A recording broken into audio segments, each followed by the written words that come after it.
Tales of Kenzera ZAU is a metroidvania-style action-adventure platformer which deals with the love between a father and son and a transformative power of loss. But can this game be considered one of the year's best? Let's find out.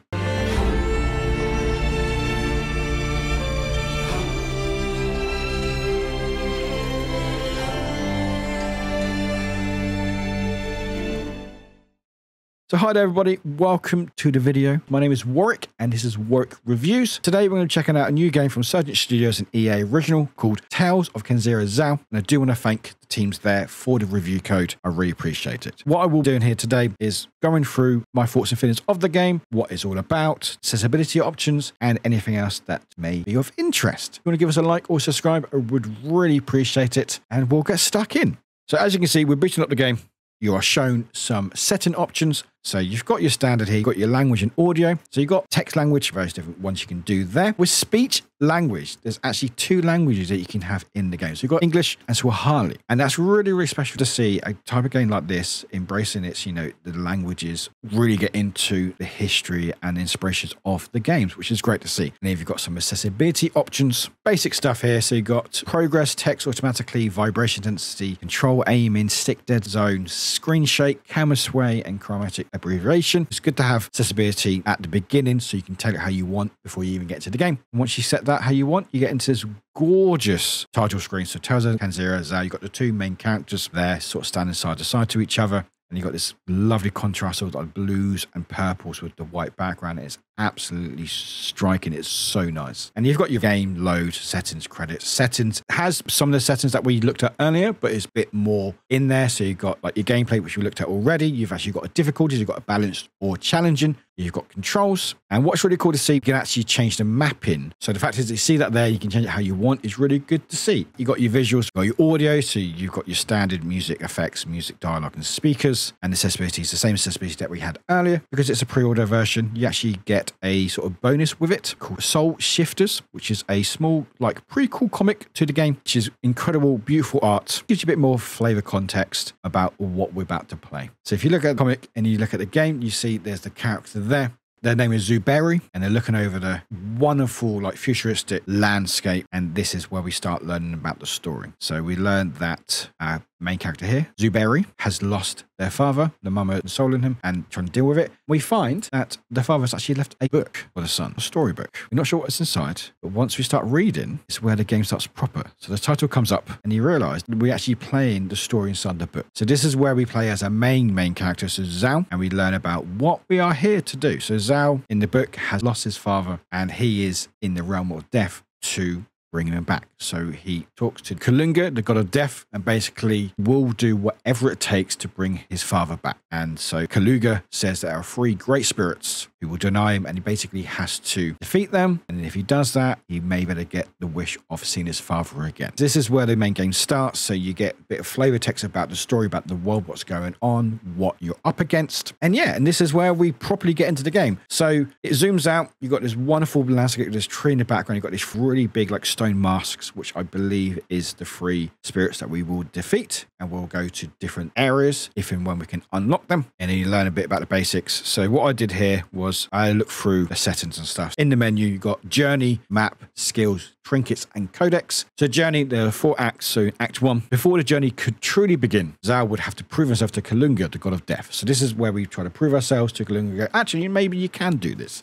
And the different acts are the different spirits that we have to deal with. We've got a map, and at the moment you can see we've unlocked very little. With the skills, you've got the moon and the sun. These are the masks, which is basically your powers in the game. You can wield cosmic powers to defeat all the enemies, and they give you different strengths. So, for example, with the moon mask, you can manipulate time and crystallize enemies. With the sun mask, you can launch fiery spears at them. And the sort of menu area is where you can unlock extra abilities. So some will give you more charges, more spears, and various things like that. And again, that is unlocked as you go through the game. Trinkets, you can unlock various different ones and then equip them at a workbench. We don't have any at the moment because we just started, but that's where you do that with your trinkets. And then you've got codex. It's what you've experienced in the game. So you've got the characters that we've seen so far. You get a bit of a blurb about each one. Then you see sort of like the enemies and then things you can find in the game. So like locations, you've got creatures, got echoes, and that is the menu part of it. And then we just get stuck into it. So as you can tell, it is a 2.5D metroidvania style adventure game and sort of battling enemies and sort of using power-ups as you go. The beauty of it is incredible. Like, just the colors of it is just eye-popping. The blues and the purples and this world that they've created, just it really comes alive as you move along. You see the background in behind you and stuff where sort of moving and sort of seeing the world. It's really cool to see. And then you sort of venture in further in, you go in sort of like the woodlands, you see like the grass and sort of this yellowy green sort of swamp-like atmosphere. And it's just absolutely incredible. Like the art direction in this is absolutely incredible.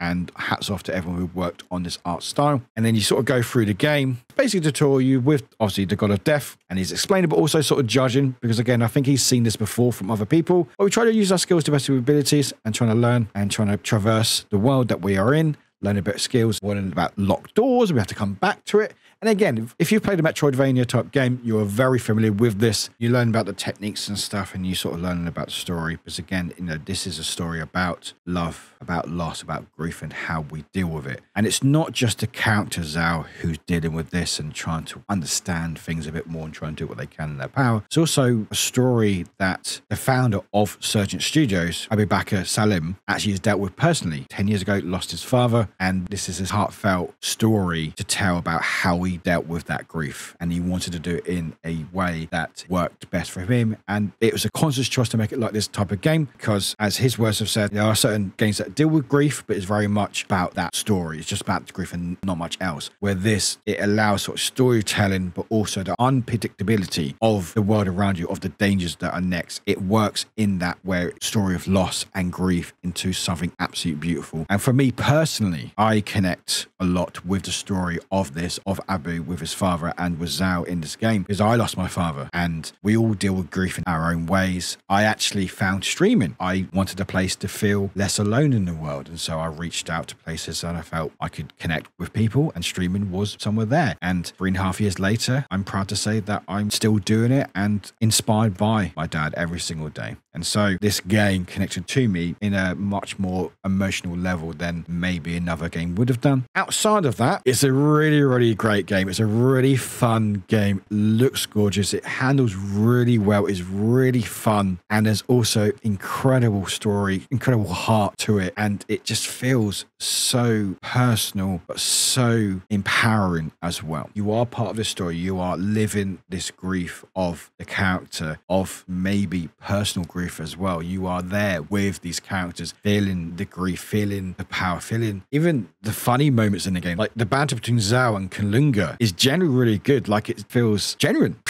Lack of a better word, it feels genuine. The characters feel like characters, like people who've gone through stuff in this incredible, beautiful and fascinating world. And I just had a really good time. I think they've got something really, really good here. And speaking with Abu in preview events and seeing the stories that he's told through various interviews and presentations, seeing the team involved as well, it's just incredible. And yeah, I just had a fantastic time with this game. Not just a personal connection for myself with sort of the story of grief, but also it's a really fun game. Like it handles really well. Double jumping, the wall jumping, the battling, the changing between the masks, and everything else just flows really well. In performance mode, very crisp 60 frames per second. Can put in a graphical, which does drop the frame slightly. I didn't see much of a difference between actual graphic side of things. So I think put it in performance, you will not go wrong with that. Ran as smooth as anything. It felt great, handled really well, it looked incredible. Didn't notice any frame drops while battling and stuff. With this, there's a real personal story. While the Metroidvania element is very much there and it's polished and it's done very well, what elevates it for me is that story. Story about grief and about loss and what we deal with that in our own ways. Honestly, this is one of my games of the year so far. It's an incredible year for games already. It was last year as well, but I think they've really got something here which I think everyone needs to experience. It's on PC, Switch, PlayStation and Xbox, and it's only $19.99. So it's priced a lot lower than other games, and so I feel everyone has no excuse but to check out this game. But yeah, thank you for watching. I genuinely really appreciate it. Again, thank you to EA Originals and to Surgent Studios for the game review code. Let me know what you thought down in the comments below. But thank you very much for watching. My name is Warwick. I mainly stream on Twitch, twitch.tv/Warwick. You can also find me making all these different review videos and find me a lot of different places. But thank you very much for being here.